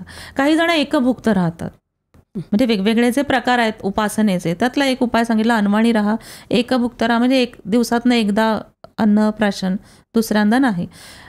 खूपच ज्यांची मनशक्ती जास्त आहे, विल पॉवर ज्यांची स्ट्रॉंग आहे, 9 दिवस छान कडकडीत उपास करणारी आपली आधी पिढी होती, आधीची पिढी. आताच्या पिढीतही काही जण आहेत की तो वसा पुढे नेत आहेत. तर त्या पद्धतीने आपण नवरात्रीची उपासना करू शकतो. या मागचा उद्देश हाच आहे की शरीराला थोडा त्रास झाला पाहिजे. शरीराला थोडा त्रास झाला की त्यानंतर आपल्याला ज्या बाकी छोट्या छोट्या गोष्टींचा जो बाऊ करतो आपण, तिथनं आपलं लक्ष विचलित होतं. आणि ज्या इझिली गोष्टी आपल्याला रोज अवेलेबल असतात पण त्याची किंमत ठेवत नाही, त्यांची किंमत कळते. आणि मग लक्षात येतं आपल्याला की अरे ह्याला किती महत्त्व द्यायचं, या त्रासाला, या गोष्टीला किती महत्त्व द्यायचं, कुठली गोष्ट लेट गो करायची, कुठली गोष्ट धरून ठेवायची, हे आपल्याला कळतं. अष्टमीची मला आठवण आहे, लहानपणी आम्ही जायचो पार्ल्याला असताना, ते घागर फुंकतात आणि मग बरोच सगळे जमलेल्या असतात स्त्रिया आणि काही काहींच्या अंगात वगैरे येतं. तर अष्टमीचं काय महत्त्व आहे? अष्टमीला देवीचा उपवास असतो. आता प्रत्येकाच्या कुळाचाराप्रमाणे वेगवेगळ्या चालीरीती परंपरा आहेत. होम केला जातो. चांगला प्रश्न विचारलात, कारण देवाला प्रसन्न करून घेण्यासाठी आपण आधीही ऐकल्या गोष्टींमध्ये की यज्ञयाग केले जायचे, मग गणेश याग, विष्णू याग. तसं देवीला प्रसन्न करून घेण्यासाठी अष्टमीचा हा होम केला जातो. होमाच्या मागची बेसिक कन्सेप्ट काय आहे की सगळी सकारात्मकता निर्माण व्हावी. त्या यज्ञामध्ये आपण आहुती अर्पण करतो. आहुती कुठल्या असतात? निसर्गातनंच आलेल्या वस्तू असतात. त्याच वस्तूंची आपण आहुती देतो. म्हणजे निसर्गाप्रती कृतज्ञता व्यक्त केली. आणि थोडासा सायंटिफिक भाग घ्यायचा झाला तर जे काही जीव जंतू रोगराई जी काही आहे आजूबाजूची ती नष्ट होते, नकारात्मकता नष्ट होते आणि सकारात्मक वृत्ती भावना निर्माण होते. सो अष्टमीचं महत्त्व, अष्टमीला देवीचा उपवास असतो. 9 दिवस आपण छान गोडधोड देवीला खाऊ घालतो आणि देवीचा पण उपवास असतो. मग आपण एक दिवस उपवास करायला हवा. सो अशी त्यामागची आख्यायिका आहे. त्यामुळे ज्यांना 9 दिवस उपवास करणं नाही झेपत त्यांनी तो एक दिवस उपवास करून आणि मग 9 दिवसांचे पारणे हो आरतीमध्ये दिलेलं आहे की 9 दिवस झाले की आता देवी परत जाणार ना सोडून आपल्याला. मग तो होम झाला, देवीला तुम्ही होम करून प्रसन्न करून घेतलं. आणि मी मगाशी म्हटलं पंचमहाभूतांमधलं अग्नी हे एक रूप आहे की अग्नीमध्येही देवताची ऊर्जा आहे. सो त्याला तुम्ही बोलावलं, अग्नीला आवाहन केलं, पूजा केली, देवी प्रसन्न झाली. आता 8 दिवस झाले, तुम्ही खूप केलं देवीसाठी, आता देवीची परत जायची वेळ झालेली आहे. मग 9 दिवसांचे पारणे हो आणि मग दशमीला उत्थापन होऊन देवी आपल्या घरी निघून जाते. आणि मग ते निघताना जसं माहेरवाशिणीला जाताना आपण देतो तसं ते अष्टमीचं ते महत्त्व आहे. पण ते घागरी फुंकतात आणि त्यांच्या अंगात वगैरे येतं. आता हा ज्याच्या त्याच्या मनशक्तीचा भाग आहे. म्हणजे मी असं म्हणेन की इतकी देवावर प्रचंड भक्ती प्रेम असतं. तुम्हीही कधी अनुभव घेतला असेल की जेव्हा तुम्ही खूप प्रवास करून एखाद्या देवीच्या दर्शनाला जाता, देवी किंवा देव तुम्हाला तो खूप भरून येतं. असं साईबाबांच्या दर्शनाला गेला आहेत किंवा कोल्हापूरला गेला आहेत किंवा जे कुठलं तुमचं इष्टदैवत असेल, आता तुम्ही खूप वेळ नाही थांबू शकत ना, कारण गर्दी असते. तुम्ही ज्या क्षणी येता दुसऱ्या क्षणी ढकललेले असतात इकडनं. एक फार फार तर 2 सेकंद, पण त्या 2 सेकंदात तुम्ही देवीला बघता, देवीच्या डोळ्यात बघता आणि तुम्हाला इतकं भरून येतं मनातनं. गणपतीचं विसर्जन करताना, गौरीचं विसर्जन करताना आवंडा येतो गळ्यामध्ये की अरे देव आता विसर्जन होतं. ही काय झाली, आता मनशक्तीच झाली ना माझी, पण ती मी आवंडा गिळते, मी भानावर येते की याच्या देव चालले, पुन्हा पुढच्या वर्षी येते. काही जणांना ती शक्ती सावरता येत नाही स्वतःची आणि मग ते देवीवरचं प्रेम व्यक्त करायचंय, भावना व्यक्त करायच्या, मग ते आउटबर्स्ट, ती शक्ती बाहेर कशी येणार. सो हे त्याच्या शारीरिक शक्तीप्रमाणे मग हे सगळे आपण रूपं बघतो की अंगात येणं असेल. घागरी फुंकणं म्हणजे काय की तो नाद निर्माण होतो, ध्वनी निर्माण होतो, तो ध्वनी देवीपर्यंत पोहोचावा. नादमय, ध्वनिमय हे सगळं वातावरण व्हावं. बघा किती छान आपला धर्म आहे की तुम्हाला वेगळं विज्ञान इथे सिद्ध करायची गरजच नाही. आपल्या विज्ञानामध्येच व्हायब्रेशन्स, म्युझिक थेरपी दिलेली आहे, साऊंड थेरपी दिलेली आहे. ती आपल्या धर्मामध्ये आधीच दिले. घंटारव करा, घंटा वाजवा, घंटा किंकणं, दिवा लावा, म्हणजे ऊर्जा उत्पन्न करा. सो अशा पद्धतीने छान ते बरोबर आहे. घागरी फुंकताना ते असे रिदममध्ये नाचतात आणि त्याचबरोबर ब्रीदिंग एक्सरसाइज होतो. पण अंगात येणं म्हणजे आम्ही त्याला डॉक्टर लोक हिस्टेरिया म्हणतो. पण आता ते तुम्ही त्याचं शक्तीचं वगैरे काहीतरी एक्सप्लेनेशन दिलंय. आता हा भावनेचा भाग आहे आणि मतमतांतरं आहेत. आता वैद्यकीय जे काही याच्यामधले थॉट प्रोसेसेस आहेत, तुमचे जे विचार आहेत ते अतिशय योग्य आहेत, पण सगळ्यांनाच ते नाही पटणार, सगळ्यांनाच ते नाही कळणार. आणि फक्त या गोष्टीमुळे कोणाचा देवावरचा विश्वास कमी होऊ नये. आणि प्रत्येक वयातले लोक आहेत, मग त्याच प्रत्येकाला समजेल, उमजेल अशा पद्धतीने आपण हे कन्वे असंच करू शकतो की ती शक्ती ते त्या पद्धतीने. आणि मला असं वाटतं म्हणजे वैद्यकीय क्षेत्रातही तेच सांगितलं जातं की मनाने कमकुवत कुठेतरी झालेली असते व्यक्ती, मनाने अशक्त झालेली आहे, ती ऊर्जा सांभाळली जात नाही. बरोबर. आणि मग त्या मेडिकेशनमध्येही आपण मन शांत करणारीच औषधं देतो. बरोबर आहे. सध्या आता नवीन एक सुरू झालंय म्हणजे मार्गशीर्ष महिन्यातले गुरुवार करणं. आणि मला असं वाटतं 10-15 वर्षापूर्वी काही नव्हतं आणि आता ते गुरुवार करतात, ती पोथी ठेवतात, चालत जातात देवीच्या देवळात वगैरे. हे काय नवीन आहे? मार्गशीर्षातली 4 गुरुवारची आपली पूजा असते. खूप वर्षांपासून आहे. सोशल मीडियामुळे त्याचा प्रचार प्रसार झालेला आहे, कारण आपण आजकाल काही गेलं की फोटो टाकतो. सो फोटो शेअरिंगमध्ये इंस्टाग्राम, फेसबुक याच्यामध्ये त्याचा प्रसार होत गेला आणि मग ग्रामीण भाग, शहरी भाग आणि मग आपले जे बांधवास देशाबाहेर आहेत मग ते तिकडे प्रचार प्रसार करतात किंवा यामुळे हे जास्त अजून नावारूपाला आलेलं आहे. कन्सेप्ट काय आहे की या 4 महिन्यामध्ये विष्णू पूजा होते आणि मी मगाशी म्हटलं त्याप्रमाणे विष्णू योगनिद्रेत आहेत. विष्णू योगनिद्रेत आहेत आणि तरी आपण उपासना करतोय. मग विष्णू पत्नी कोण आहे? लक्ष्मी. मग लक्ष्मीची उपासना करायची. आता जसं मला कुठे बोलावलं आणि मला बोलावताना फक्त मला आमंत्रण दिलं तर ते अपूर्ण राहील. जर माझ्या परिवाराला आमंत्रण दिलं तर ते पूर्ण आमंत्रण होईल. त्याचप्रमाणे लक्ष्मीला आमंत्रण देताना विष्णूंचं स्मरण करताना लक्ष्मीची आठवण. म्हणून हा मार्गशीर्ष महिना जो आहे या मार्गशीर्ष महिन्यामध्ये 4 गुरुवार आपण कलश स्थापन करतो, देवीची उपासना करतो. चांगली गोष्ट म्हणजे याच्यात कुठलाही खर्चिक भाग काहीच नाही.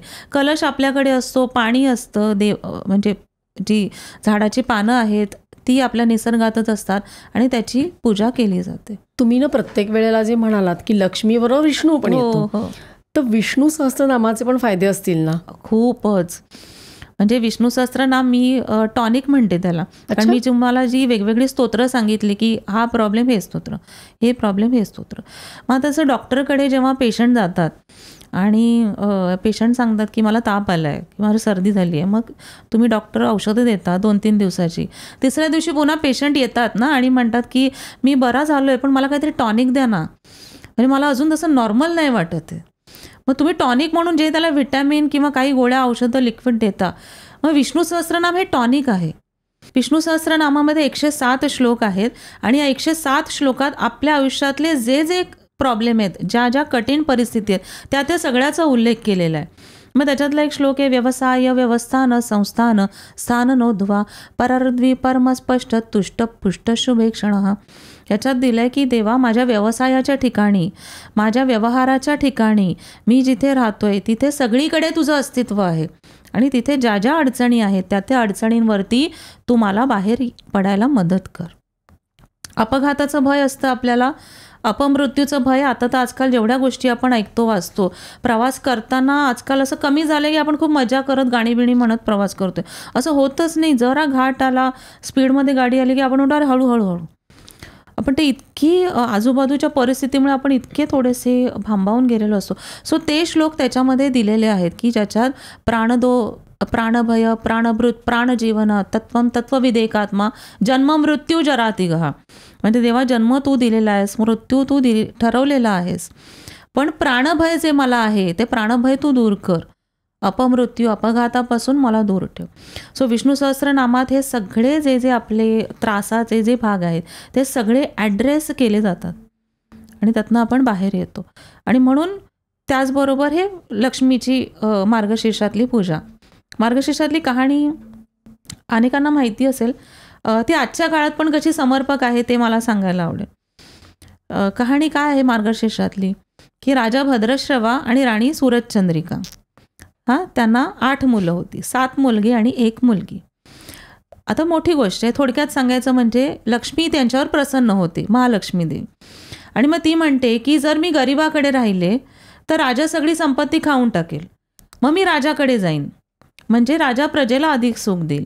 याचा अर्थ लक्षात येतोय का? याचा अर्थ हा की तुमचं जे इन्कम आहे ते तुमच्या एकट्याचं इन्कम नाही, ते तुम्हाला त्याचे वाटे काढावे लागणार. जे जे गरजू आहेत, जे जे गरीब आहेत, ज्यांना ज्यांना गरज आहे त्यांना तुम्ही मदत करावी, ह्याच्यासाठी तुमच्याकडे त्या संपत्तीचा पैशाचा फ्लो येतो. जर तुम्ही त्याचं वाटप केलं नाही, जर तुम्ही ते दानधर्म केले नाहीत तर काय होईल? चोरी किंवा अचानक आजारपण किंवा अचानक कुठेतरी फटका होईल मोठा आणि मग ते पैसे जातील. याचा रेफरन्स त्या लक्ष्मीच्या त्या एका गोष्टीमध्ये आहे की आता आपण सगळेच राजा आहोत, आपल्याकडे पैसे येतात, मग देवी म्हणते मी तुझ्याकडे येईन पण त्याचा तू सगळ्यांसाठी फायदा करून घे. बरं, आता हे सांगायला ती सूरजचंद्रिकेच्या महालात गेली. त्याच्या आधी तिला कोण भेटली? दासी भेटली. दासी म्हणाली कोण तू? मग महालक्ष्मीने तिला सांगितलं की तुमची राणी सूरजचंद्रिका पूर्वजन्मी एका राजाची पत्नी, एका वैश्याची पत्नी होती. नवरा तिला खूप मारझोड करी, त्या त्रासाला ती कंटाळली, राणीवाणी भटकू लागली. मला तिची दया आली आणि मग मी तिला लक्ष्मीव्रताची माहिती आणि महती सांगितली. ते ऐकून तिने लक्ष्मीव्रत केले आणि जितके वर्ष लक्ष्मीव्रत केले तितकी 1000 वर्ष तिला सुखोपभोग मिळाले आणि आता तिला राजकुळात जन्म लागला, पण आता तिला विसर पडला. ती आठवण करून द्यायला मी आले. दासीने काय केलं? दासी म्हणाली, मला सांगते लक्ष्मीव्रत काय आहे. दासीने ऐकून घेतलं. ह्याला काय म्हणतात? अपॉर्च्युनिस्ट. संधी तुमच्याकडे येते, तुम्ही तिचा फायदा घ्यायला पाहिजे. दासीचं काम काय होतं? कुठे सूरजचंद्रिका, तिचा पत्ता द्यायचा. दासीने ऐकलं, ती लक्ष्मीव्रताची माहिती महती विचारून घेतली, संधीचा फायदा करून घेतला. इथे आपल्याला शिकण्यासारखं आहे. संधी तुमच्यासाठी थांबत नाही. तुम्ही ऑन टोस हवे आहात. तुम्हाला आयुष्यात पुढे जायचंय, प्रोग्रेस करायचंय, छान जगायचंय, क्वालिटी लाईफ जगायचंय. तुम्ही ऑन टोज असायला पाहिजे आणि रेडी टू मूव्ह असायला पाहिजे, जे दासी होती. आता तिसरा मुद्दा, दासीने सांगितलं की सूरजचंद्रिका येते आहे. सूरजचंद्रिकेकडे गेली महालक्ष्मी. बरं, महालक्ष्मी वृद्ध स्त्रीच्या रूपात गेली होती, हां, त्यामुळे तिला कोणी ओळखलं नाही. आता सूरजचंद्रिकेने हे सगळं तिच्याकडून ऐकल्यानंतर तिला राग आला. ती राणी ना, ती अद्वा बोलायला लागली. ती म्हणाली ती म्हणाली गं तू कुठून आलीस, तुला हे कोणी सांगितलं? आणि तिला मारहाण करून बाहेर काढलं. काय झालं? संधी गेली. कशामुळे गेली? गर्व, अहंकार, ओव्हर कॉन्फिडन्स. आणि त्याच्यामुळे लक्ष्मीची अवकृपा झाली आणि राजा भद्रश्रवा यांचं राज्य गेलं आणि त्यांची अन्न दशा झाली. काय शिकायला मिळतं आजच्या काळात या कथेतून, या व्रतातून? की तुमचा कॉन्फिडन्स असा इक्विलिब्रियम लेवलला असायला हवा. ओव्हर कॉन्फिडन्स, मग सूरजचंद्रिका. अंडर कॉन्फिडन्स असेल तर एनी विच वेज की तुम्ही आहे त्याच क्वालिटीचं आयुष्य जगत राहणं. सो सूरजचंद्रिका अहंकार आणि गर्व याच्यामुळे तिची संधी गेली. बरं, अजून पिक्चर बाकी आहे. आता पुढे तिच्यानंतर तिला श्यामबाला भेटली. श्यामबाला सूरजचंद्रिकेची मुलगी, पण सूरजचंद्रिकेची मुलगी असून पण श्यामबाला एकदम शांत, सात्विक विचार. तिने विचारलं काय झालं? मग त्या वृद्ध स्त्रीचे रूप घेतलेली लक्ष्मी माता म्हणाली की असं असं झालं, तुझ्या आईला मी सांगायला आले होते आणि तिने ऐकून घेतलं नाही. तर श्यामबाला म्हणाली की तू रागावू नकोस, तू मला सांग विधी काय आहे ते. पुन्हा अपॉर्च्युनिस्ट, जमिनीवर पाय असणं. श्यामबालेने ते ऐकलं, लक्ष्मीव्रत केलं. पहिल्या गुरुवारी लक्ष्मीव्रत केलं, 4थ्या गुरुवारी तिचा विवाह झाला. राजाधर नावाच्या एका राजपुत्राशी तिचा विवाह झाला. आता तो टाईम फ्रेम सोडून द्या, पण आपल्याला घेण्यासारखी गोष्ट काय आहे की जमिनीवर पाय असावे, डोकं शांत असावं, जिभेवर साखर असावी, डोक्यावर बर्फ असावा आणि उपलब्ध संधींचा फायदा करून घ्यायला हवा. बरं, आता अजून काय शिकाल? राजा भद्रश्रवा निर्णय घेतले नाहीत, परिवाराकडे लक्ष दिलं नाही, त्यामुळे त्याला माहीतच नाही की त्याचं राज्य का गेलं.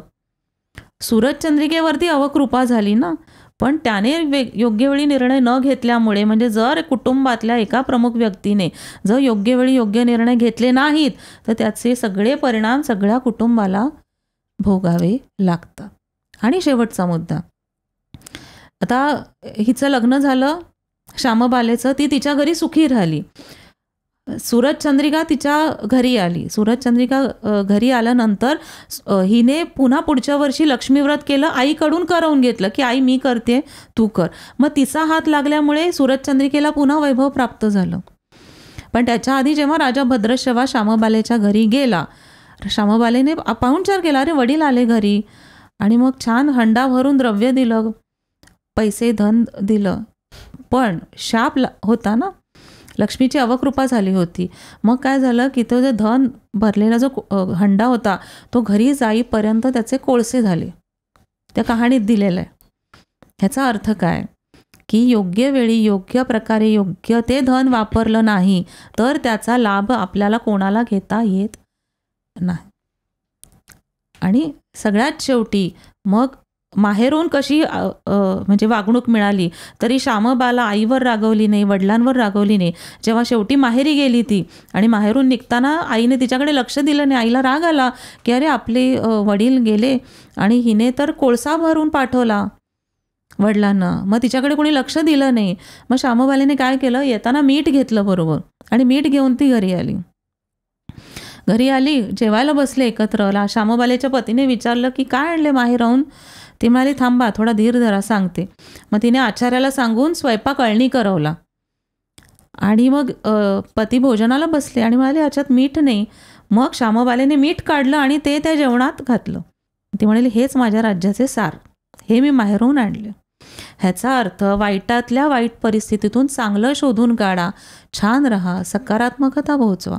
सो आजच्या काळामध्ये मार्गशीर्षातल्या या व्रतातून आपण हे शिकवण घ्यायचे. तुम्ही फार देवीला डेकोरेशन नाही केलं तरी चालेल, फार तिचं असं छान डिझायनिंग वगैरे करा नका करू, देवीचं काही म्हणणं नाही. ही जी देवीची जी रूपं आहेत, ते देवीची शिकवण जी आहे ती तुम्ही अंगीकारा, ती आत्मसात करा. हो, म्हणजे आपण असं ते ही काय कहाणी आहे असं आपण म्हणतो, पण त्याच्यामधली जे एक सार असतं, इसेन्स असतो, तो लक्षात येत नाही आपल्या. करेक्ट, नाही का? तर ही गोष्ट आहे चांगली. मला एक म्हणायचं आहे की तुम्ही इकॉनॉमिक्सच्या प्रोफेसर आणि तुम्ही एकदम सनातन धर्मातले श्लोक, मंत्र ह्याच्याकडे कशा वळलात? म्हणजे आणि त्याचे कारण ते संस्कृतमध्ये आहे परत सगळं, आणि त्याचे अनुभव पण तुम्हाला आलेत आणि तुम्ही लोकांना गाईड पण करता. तर हे कसं काय झालं? नाही, मला एक माहिती आहे, लहान असल्यापासूनच म्हणजे घरात पूजा, उपास, तपास ते वातावरण आहे आणि आधीपासून एक आहे की एक बोट धरून जगायचं आहे. मग ते बोट कुठलं धरायचं? तर देवाचं बोट धरायचं.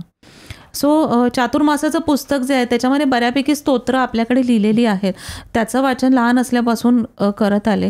पण मग पुढे गेल्यानंतर लक्षात आलं की आपल्याकडे अजून स्तोत्र आहेत, अजून सूक्त आहेत, पण ती सगळी त्या एका कुठल्या पुस्तकामध्ये एकत्रित केलेली नाहीत. मग अभ्यासात पुढे संस्कृत हा विषय होता, शाळेत संस्कृतच्या परीक्षा दिल्या, पुढे कॉलेजमध्येही संस्कृत होतं. त्यामुळे देवभक्ती हा माझ्या जगण्याचाच एक भाग आहे की देवाला सोडून जगायचंच नाही, काही झालं तरी, की देव हवाच, देव पाहिजेच. त्यामुळे त्याला धरूनच पुढे जगत आले. आणि अर्थशास्त्र का तर म्हणजे इकॉनॉमिक्स हे माझं प्रेम आहे की धर्म आहे, उपासना आहे, पण आर्थिक नियोजन करता आलं पाहिजे.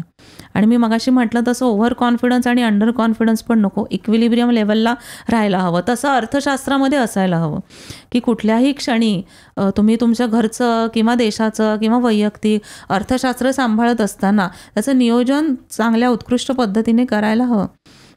आणि हे डोक्यात फिक्स असल्यामुळे मी ग्रॅज्युएशनला अर्थशास्त्र विषय घेतला, पुढे पोस्ट ग्रॅज्युएशनला अर्थशास्त्र घेतला, MBA केलं, तेही याच विषयामध्ये केलं आणि शिकवते सध्या मुलांना हेच अर्थशास्त्र. पण ते थोडं या बॅकग्राऊंडने शिकवते, त्यामुळे मुलांना ऐकायलाही आवडतं, कारण गोष्टी, अनुभव हे सगळं शिकवत आजच्या पिढीपर्यंत. आणि आता असं झालं आहे की सगळ्याच पिढ्यांशी संवाद साधते मी. म्हणजे 80, 85, 90 वर्षाचेही स्तोत्र वर्गात शिकायला असतात आणि कॉलेजमध्ये 19, 20, 21 वर्षाचीही मुलं असतात. आणि प्लस आता माझ्या वयोगटातलेही 40, 50चे मध्य वयोगटातलेही लोक असतात. सो मला खूप छान वाटतं की मी सगळ्यांशी संवाद साधू शकते. आणि खरं सांगायचं तर या सगळ्यांमध्ये कुठेही मला अर्थार्जन व्हावं हा माझा उद्देश, ध्येय अजिबात नाही. मला फक्त एवढं वाटतं की माझ्या आयुष्यात मी जे चढ उतार बघितलेले आहेत, मी जे खाचखळगे बघितलेले आहेत, ते प्रत्येकाच्या आयुष्यात असतात, वेगवेगळ्या फॉर्मॅटमधून असतं. फक्त कुठेही कोणाचं मानसिक खच्चीकरण होऊ नये, मनशक्ती कमी होऊ नये आणि सगळ्यांनी छान चांगलं आयुष्य जगावं. एक फक्त जाता जाता सांगेन की जसं मी मगाशी म्हटलं की अपमृत्यू, अपघात, आत्महत्या खूप ऐकतो, वाचतो. उपासना कशी मदत करते आपल्याला, खास करून देवी उपासना. का आत्महत्या करतात लोक? कंटाळलो आहे मी, खूप त्रास झाला, हे सगळं आउट ऑफ कपॅसिटी आहे माझ्या, आणि मग मी आयुष्य संपवणं हा सोपा उपाय आहे. पण तो सोपा उपाय नाही आहे. जसं सकाळी घरातून निघताना, हा जर का आता माझ्या घरी पसारा आहे, मला कंटाळा आला आवरायचा आता, आणि मग मी सकाळी बाहेर पडले तर संध्याकाळी मलाच आवरायचं आहे. मी दुपारी जाऊन नवीन घरात शिफ्ट होणार नाही आहे, मी इथेच येणार आहे, हे मला क्लिअर करायचं. सो जेव्हा तुम्ही एक आयुष्य संपवता त्यावेळेला इथले पसारे आवरायला तुम्हाला पुन्हा दुसरा जन्म घ्यावा लागतो आणि तुम्हाला पुन्हा स्क्रॅचपासून सुरुवात करावी लागते. सो थांबा. ज्यांना ज्यांना असं वाटतंय की नाही आता मी नाही, माझी शक्ती संपली आहे, आता मी नाही बेअर करू शकत, माझ्यावर विश्वास ठेवून थांबा इथे या क्षणी. मंत्र, स्तोत्र जे सोपं आहे ते मला काहीच येत नसेल तर प्रणम्य शिरसा देवम, साष्टांग नमन हे माझे, ही जी आपल्याला लहान असताना शिकवलेली स्तोत्र आहेत ती स्तोत्र म्हणा, शिका आणि थोडा धीर धरा. एक गोष्ट अकबर बिरबलाची तुमच्यापैकी काही जणांना माहीत असेल की अकबराने बिरबलाला सांगितलं की मला असं काहीतरी सांग की जे कुठल्याही वेळी ते लागू होईल. आता अकबराला माहिती होतं की बिरबला हुशार आहे, त्याला काय कठीण, तो उत्तर देईल. बिरबल म्हणाला म्हणजे नक्की काय तुला ऐकायचं आहे, म्हणजे चांगल्या वेळचं ऐकायचं आहे का कठीण काळातलं ऐकायचं आहे ते मला माहीत नाही, तू असं वाक्य सांग की जे कुठल्याही क्षणी मला लागू होईल. बिरबलाने त्याला एक वाक्य सांगितलं, ही वेळ जाईल, ही वेळ जाईल, धिस शॅल पास. वाईट दिवस असतील, धिस शॅल पास, ही वेळ निघून जाईल, आणि चांगली वेळ असेल तर ही पण वेळ जाणार. सो आपण हे सगळ्यांनी लक्षात ठेवायला पाहिजे आणि छान चांगलं तुम्ही असं खूप रोज हसत राहायला पाहिजे असं माझं म्हणणं नाही. जेव्हा त्रास वाटेल, जेव्हा दुःख वाटेल तेव्हा एकटे बसा, भरपूर छान ओक्साबोक्षी रडून घ्या, मन स्वच्छ करा, अश्रू वाहू द्या. जसं कधीतरी लहान असताना आपण खूप रडायचो तसं रडून मन हलकं करा आणि ट्रस्ट मी तुम्हाला खूप छान वाटेल. आणि that is the process of rejuvenating. तुम्ही पुन्हा रिज्युविनेट व्हाल, तुम्ही पुन्हा नवीन सुरुवात कराल. आणि देवी आहेच की आपली, ती घेणारच आहे. आता हे नवरात्र गेल्यानंतर पुन्हा नवरात्र आहेत, पुन्हा गणपती आहेत, आपण असे 100 नवरात्र साजरे करू एकत्र. छान.